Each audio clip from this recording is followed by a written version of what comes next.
We're here today with my longtime friend, Matt Jackson. Matt Jackson is the executive director of Omaha 180. And I am, he's a man of very little time. So I appreciate his time today. He's hard to chase down. And we're going to talk a little bit about what Omaha 180 does and kind of go from there. And I have very limited knowledge as to what Omaha 180 is. I'm actually going to flip it on you, Sam. It's 180 Omaha. Oh, well, there you go. 180 Omaha. See, that's how little I know. So 180 Omaha, and that'll be the title of this podcast, 180 Omaha. Here's what I know, and then Matt's going to fill us in. It's a Christian-based recovery center for men who are addicted, that have addiction problems or addicted to alcohol, drugs, pornography, whatever. And it is a actual physical location. It's a home. It's actually, we'll bleep this out, but it's John Hoyt's old house. I've been there. And it's a great property on 180th Street, about 180th and Q in Omaha. And Matt is the executive director of 180 Omaha. And Matt, who is Matt Jackson? Tell us about Matt Jackson, and tell us about 180 Omaha. Golly, Sam, how far back do you want me to go? Who is Matt Jackson? Like, I didn't get to this place. I mean, I never envisioned I'd be doing this. In addition to my position as executive director of 180 Omaha, I'm also on the pastoral team at Love Church, which is where 180 Omaha was birthed out of. Our lead pastor had this vision. But man, my journey, I guess, and how I got into helping people that are having struggles in life really came from my past as a nutrition and bodybuilding coach, which is how I got to know you a little bit, Sam, through the gym. Is I was helping so many people with nutrition after I left a corporate banking job in 2012. I noticed a lot of people struggling with eating disorders, which is right in the book of addiction, right? So yeah, you're pointing at yourself. So that's how this whole thing morphed. In 2019, I started down the path of getting my master's degree. I'm now completing my master's degree, on my way to my provisional license. In May, I'll be done, which will be in clinical mental health counseling. And the clients that I see do struggle with depression, anxiety, but most of the time coupled with some sort of addiction. And so how did you land at, so 180 Omaha is an extension of Love Church. So you were already at Love Church. Yep. Are you a recovering addict? I am not. I tell people, so yeah, let me answer that question, Sam. I kind of skipped around there. So in 2020, when 180 Omaha was really born, we had our first, we started our first class of men, and we'll get to this a little bit later, I think, in October of 2020. But rewind to January 2020, our lead pastor, Pastor Todd Doxson, asked me, well, I don't know if he asked me, Sam. It was more of a, hey, this is something that's been on my heart for the past decade. We have this property that you alluded to on 180th and Q Street. This is what we want to do. It's a 4-month discipleship program. Do you want to help lead the way?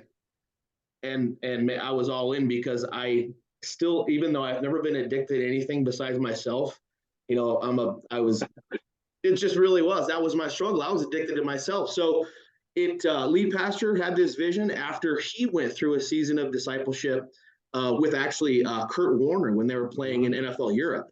He went through a 4-month season of discipleship where they were working together, training together, getting in the Bible together, and learned how it was to be a Christian man. And pastor's very open about his past. He was struggling with some substance, some weed, some women. And so I'm not saying anything he hasn't said public. That's how this whole thing was born. Right. No, me personally, never struggled with alcohol or drugs. I've done every drug you can imagine. And I still will have a drink here or there, but it's never been such a stronghold in my own personal life, Sam. Yeah, well, interesting. Real interesting. So addiction, let's talk a little bit about addiction. What causes addiction? It's a pretty big old blanket question, but why do some people get addicted to things and other people can handle it? Some people can handle alcohol, and other people, alcohol handles the people. Some people can handle weed, but Yep. weed handles the person. What causes addiction in your experience? Yeah, Or what if I knew the absolute answer to that, we'd fix it. I'd be on this call from my $1 million home in Hawaii. But Wow. my opinion is it's not so much, because we're talking typically when you think about addiction, saying we refer to drugs or alcohol, but let's even expand that further into things that are good, like can you be addicted to exercise? You alluded to it before, pornography. Can you be addicted to that? Could you be addicted to take pornography, like take the cyber part out of it? Could you be addicted to having sex with men or women? It can be so many different things. So I think addiction needs to be looked at in a little bit more of a broader context. And then when we talk about addiction, we also talk about the relapse part. So it is if somebody says they're addicted to alcohol and they have a beer, have they relapsed? If somebody says they're addicted to pornography and they see a picture of a naked female, have they relapsed? So I don't know how to define addiction, to be honest. What causes it? As a Christian, Sam, I'll tell you that there's a sin issue that goes along with substance abuse, drug abuse, alcohol abuse, pornography, in it as a whole. So I think it's more of a, not so much the substance, but maybe more the symptom that lead to the use of those things, because there's something else festering in the person, if that makes sense. Yeah. Yeah. There's a cause. There's a root cause. For sure. Yep. But what causes that, and why so many people are different, why you and I can sit down and have one, maybe two beers and be fine. Where we're not going to go and have 30 of them, and it's going to ruin our lives and go on this 2-week bender. And, I don't know. Yeah. Yeah. So this is an interesting question. I don't know if it's a question, it's a statement. Alcohol is legal, drugs are not. So what? Yeah. What's your take on that statement? Well, so yeah, I love the question because, well, alcohol at one time was illegal, right? Prohibition. Yes. Mm-hmm. But now we're getting into we're in Nebraska as we record this. Well, jump over to Colorado, where weed is legal. So is that South Dakota is too now? Yeah, is it more? It is. Huh. Yes, sir. Is it more or less? Like, does the legality even matter? Like, to me, if the substance or the thing, again, I think we need to refer to addiction as a bigger thing than just drugs or alcohol, because there's things that are ruining lives and ruining families, ruining businesses that are not drug or alcohol related. Is the legality even an issue? If there's a thing that is causing havoc in your life, regardless of legality, I think that's what matters, as opposed to, is it legal or not? Yeah, I agree. That's why I asked the question, sort of. You're just confirming your thought, right? Yeah, exactly. Kind of. I've never actually done anything other than alcohol. I told the story, I think, before on this podcast, but 30 years ago, I'm showing my age, I applied to be in the Iowa Department of Investigations, and they had a polygraph test. I don't know if you've ever taken one of those, but they're not pleasant. But they did a dry run first. Basically, here are the questions we're going to ask you. We'll go through it without you hooked to the apparatus, and then we'll put you on. Anyway, they said, I was 23 years old, and they're like, have you ever smoked marijuana? I said, no. And they just stopped me. He goes, well, you have to tell the truth on this test. And I said, I'm being honest. I have never smoked marijuana. And to this day, I've never smoked marijuana. And they said, well, just so you know, 95% of the applicants to the Iowa Department of Investigations, their state patrol basically, have smoked marijuana. I So buy that. I I mean, buy and that. it might be more now. If that was 30 years ago, it's probably 99%. Yeah. It's just nothing. And I don't know why I haven't. I think it's simply because it was illegal. Honestly, uh, but I've when it comes to alcohol, I've gotten in plenty of problems, plenty of troubles. Every stupid mistake I've ever made in my entire life has to do with the abuse of alcohol. Yeah. And I mean, we're talking about totaling cars. Yeah. We're talking about yeah, I mean, near death experiences. And so it's something that even in my adult life, I I worry about. And through fitness and so forth, and through nutritional counseling with you and others, I've actually reduced my alcohol intake significantly. I've gone a couple spells where I've gone 60, 80, 100 days without a drink, and I'm just fine. I'm just fine. But I will be open and vulnerable with you, Matt. Yeah. You said earlier we could just have 2 beers and we'd be fine. Probably, but my problem is 2 becomes 4, and then 4 becomes 8. 8 becomes a problem, a big problem. Hmm. And so I wanted to visit with you a little bit about binge drinking. Hmm. And it's a real problem in this country. I've seen the stats, particularly with younger people, particularly during the pandemic. Oh yeah. I Wow. mean, alcohol has gone up, the sales have gone up, and I know binge drinking it's a real problem. And I guess binge drinking is it's defined, if you Google it, by if you have more than 8 drinks a week or something, or I don't know. But certainly I don't, but I have had times where I sit down and have more than 8 drinks in one setting, which is that's a road to nowhere. What are your thoughts on binge drinking, just overall? I mean, so going when I was in college, I mean, I went to the University of Nebraska in Lincoln, and I worked in bars, and that's how I met my wife. We worked in different bars and restaurants, and I can remember. I mean, I think I binge drank every week. I mean, multiple times every week. It was almost like, When you're yeah, when you're younger, younger, you're just I think about, here I am. I just told the poor man I wasn't going to interrupt him before we start this, but I'm going to interrupt you because I have a thought, and that is, I think about how many times you did that when you were younger. How much time did you give up? oh, I mean, trade the time. If you took that time and put it in a bottle and you got that time back, oh, it would blow your mind, right? yeah, So for anyway, sure. go. I just want to make that point. Sorry, go ahead. No, I mean, you're right on. So yeah, binge drinking, if it is defined, I was going to Google it as we're talking about it, but let's just be, I love your point about just the time, not only the time spent in the act of binge drinking, but the time spent feeling like junk the next day, right? So Eating yeah, like I crap, mean, not doing anything, laying around. And of course, my old age now, I don't do it because I can't. I mean, I just don't want to feel like crap for. I used to be able to recover in a half a day.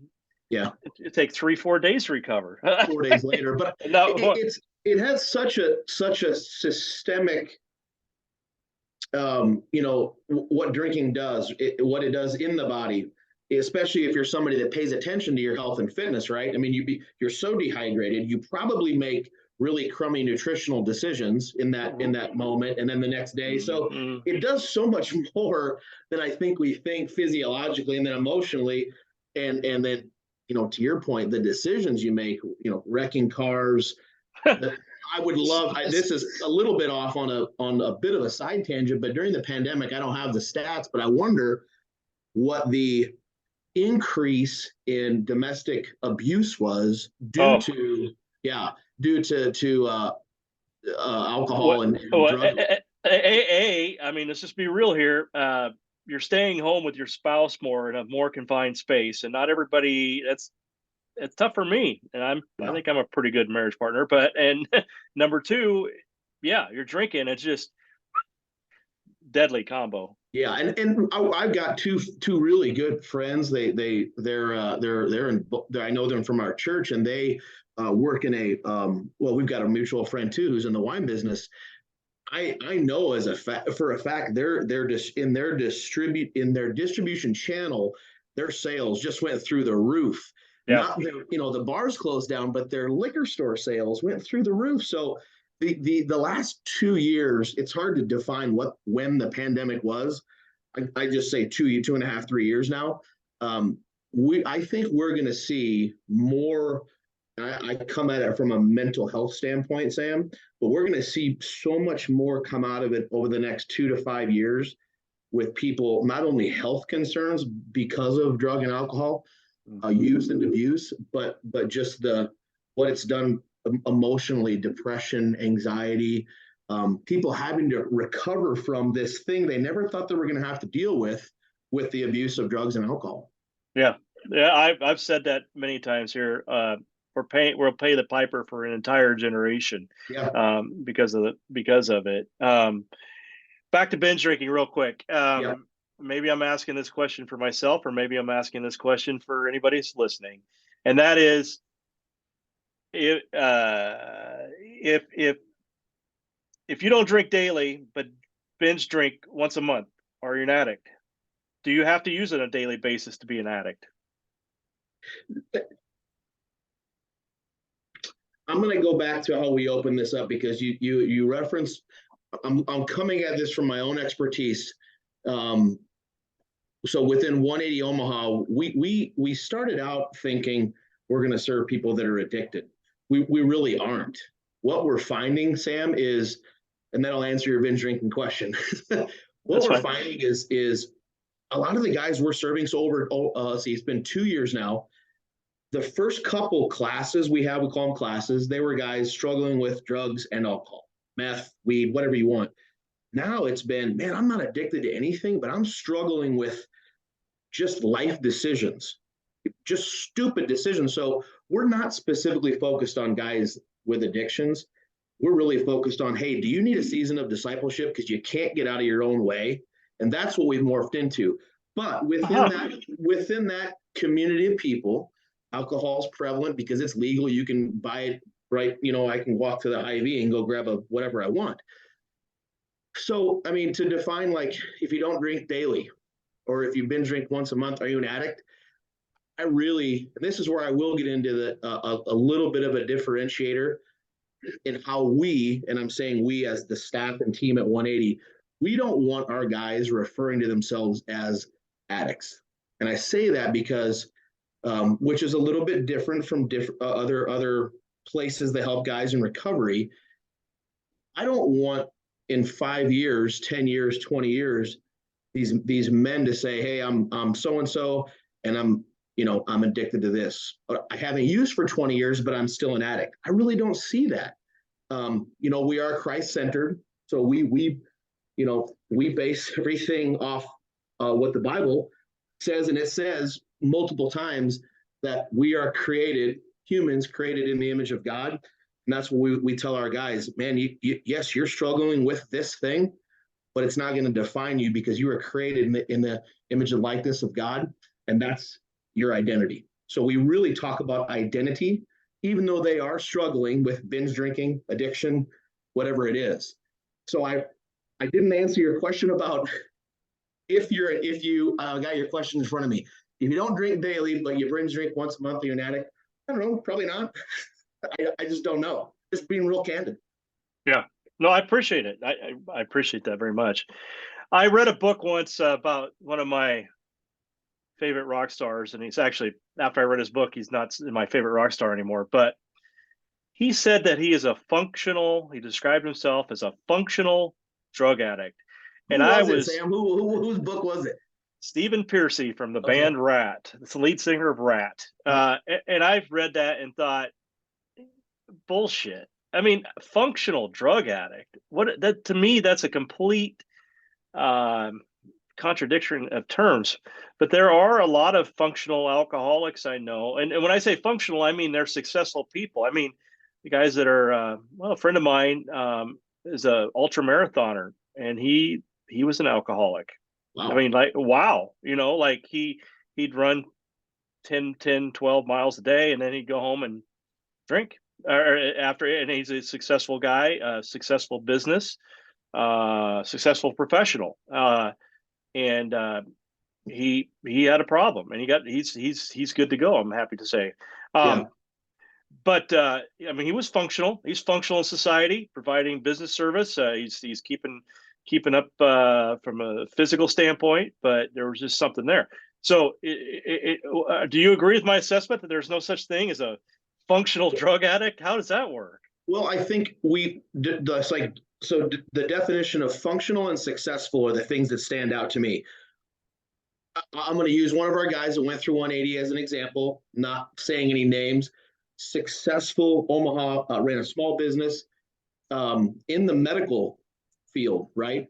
And was he functioning? And his drug of choice was alcohol. He was functioning, the business was strong. So he's functioning, and he was to I guess the outside world pretty successful. Wife, kids, nice home in West Omaha. But I think if we define now functioning and successful in a different way, was he functioning at his highest capacity? No. Was he as successful as he could be? No. And I'll kind of wrap his whole story. Lost his business.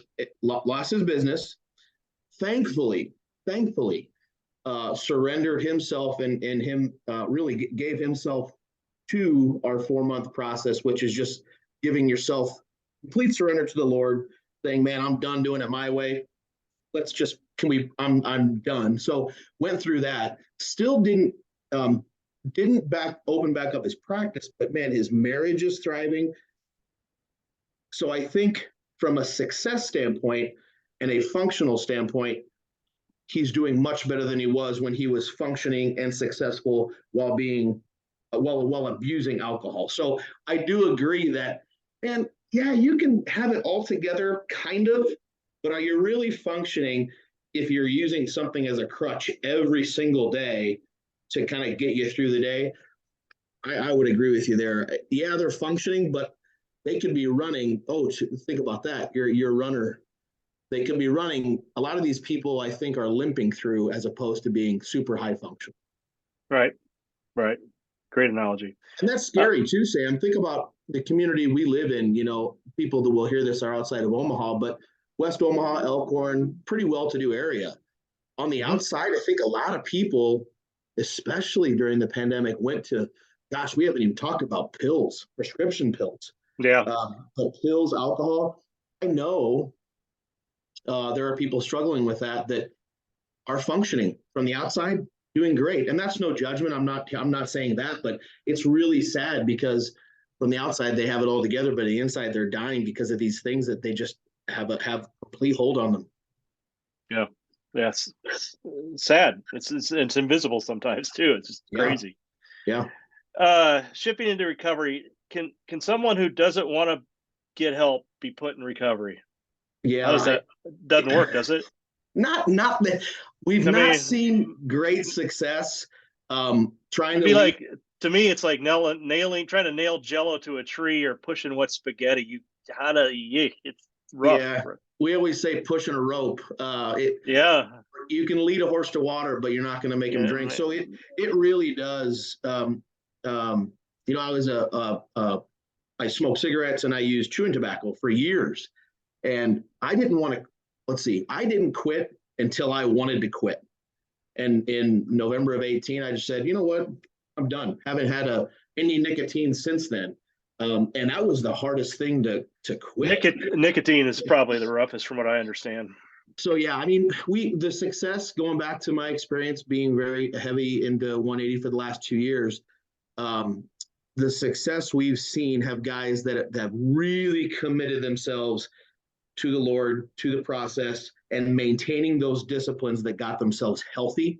A guy can easily go through the motions for 4 months. We got a place to live. They work out. They go through the courses and the curriculum we put together. It sometimes doesn't last, unfortunately. No, and the program itself is how long once you're in the program? Yeah, 4 months? it's a solid 4 months. They do not Eh, work outside of they are And all in there at that property. they live there for 4 Yep, months, whether they're correct. married or not. Yep, You live there. And so yep. how does that work? Is there can you visit your spouse? Oh, yeah, yeah. The really the last couple months we do family nights at the house there. They go out if they are married or even if they're not married, but if they, have a family, um, we do what we call them out passes for weekends. So they bounce and they'll leave on a Friday night, come back on a Sunday morning, and there's a drug test waiting for them there when they get back. And Yes, they sir. know that. So we want to make sure that, yeah, they're in this bubble for 4 months, but how do they operate when they're outside of our bubble? And we need to expose them to that while they can come back and have support if there's a little bit of a stumble. And man, there is. We're human. We're all going to screw up. All the time. We're all going to screw up. One person did Wait, it perfectly, and neither you or I are named Jesus the, Christ. I know that. the tagline of this podcast is we're all hypocrites and we all have our demons. So Yep. there you go. Yep. Okay. What are some of the elements of recovery when you guys look at recovery? I think there's three main tenets, right? Is Well, it spiritual, emotional, and physical? I mean, if you, we've never, maybe we need to put that into some of our mission and vision statements, but no, when we look at, when a guy applies through our process, they fill out an application, we talk to them multiple times, we'll talk to their family if we can. And our requirement, and this is specific to us because we are a Christ-based center or a Christ-based program. Are you all in with Jesus? If you can shake your head yes to that and say yes. And that doesn't mean you're perfect, as we just alluded to. But man, do you know as Jesus is your Lord and Savior? And are you all in with us? Meaning, Sam Petro is a guy that's our discipleship director. He lives there with the guys. He lives there full time.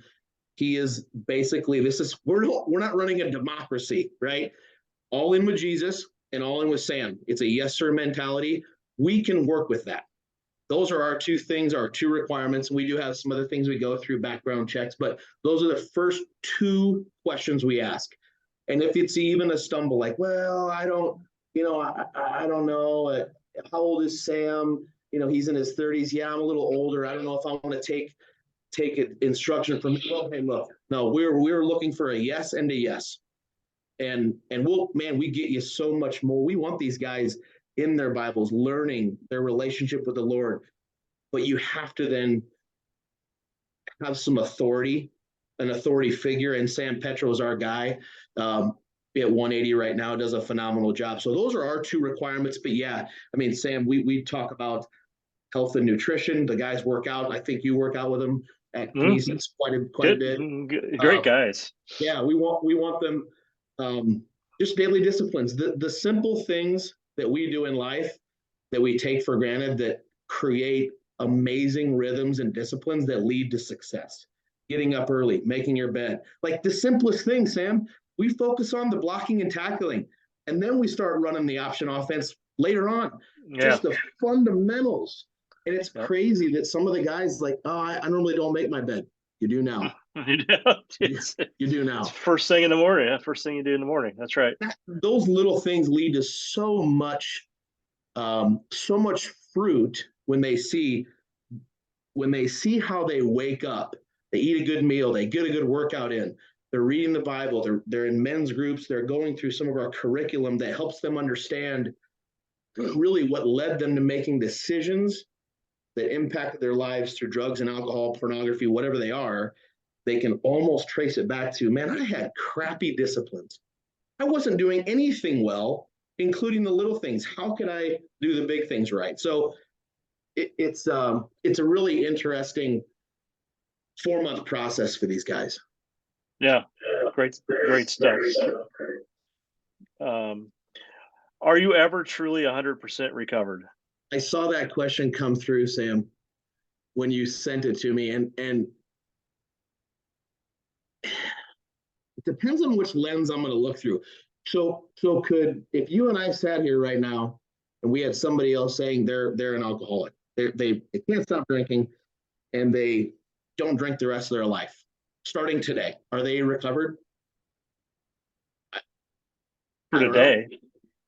Or if we look at it from a different lens, the lens that I keep going back to, are we all in process until we get to heaven? Of course.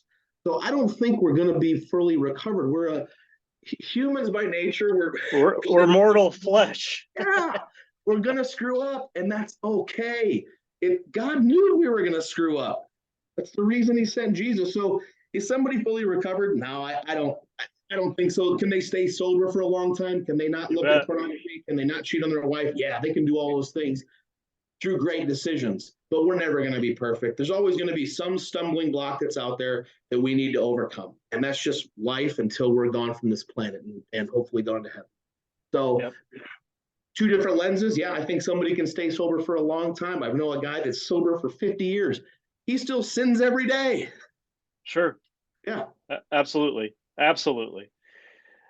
So how do you, so if there's someone out there that is really concerned about a family member or concerned about themselves, clearly if it's a man, because you don't, it's for men. How do you, what's the next step? What do you do? Yeah, we've got our website, just www.180omaha.org. We've got an application process there. It goes to myself and then Sam Petra, who I referenced, and either myself, Sam, or one of our team members. We've got about 3 other guys that are on our team that will reach out and start the process.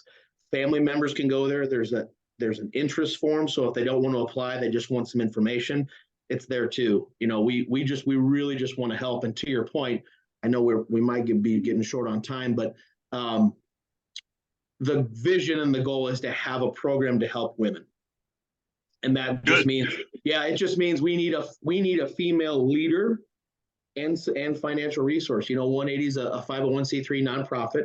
We rely on amazing, generous donations from companies and individuals, families in Omaha and everywhere. So yeah, we resource and individual. We'll start a women's program as soon as the Lord provides. We'll help women too. Awesome. Yeah, Matt, I appreciate your time today. Is there anything else you wanted to cover? Anything we missed? I mean, the holidays are tough. Holidays are tough for people out there. So we've done a couple podcasts about this kind of thing. Like, hey, we want to offer these resources to folks. Well, I do have a question for you because I asked Betsy this in our Christmas. It's an interesting podcast question. You have 3 minutes and 16 seconds to answer this. Check. What would Mac Jackson do if he was invisible? Oh, I thought you were going to ask something about like bench pressing and deadlifting. If I was invisible, what did Betsy say? I know I got time, so. Betsy would struggle with it, as do I. Betsy thought it would lead to too many evil things, and so you just want to stay away from it. That's where my head went. Betsy's a smart guy. We all go to like 6th grade girls' locker room or something, you know. I mean, Golly. It's just you revert to your inner 15-year-old. I'd like to like go hang out with like people that I admire for a day, just see how they tick. That's all I would do. But it's evasive. I mean, clearly you'd see the other side of things, wouldn't you? Oh golly, yeah. I want to see. Oh, I wish you could say if you could be invisible or fly, which one would you choose? And I want to fly. I want to fly. I'm with you on that one. We'll leave it at that. Hey, buddy, I appreciate it. You, Sam, you're the man. You're the man. Reach out to 180 Omaha and get it done. Appreciate you, Sam. You betcha. I'm gonna stop.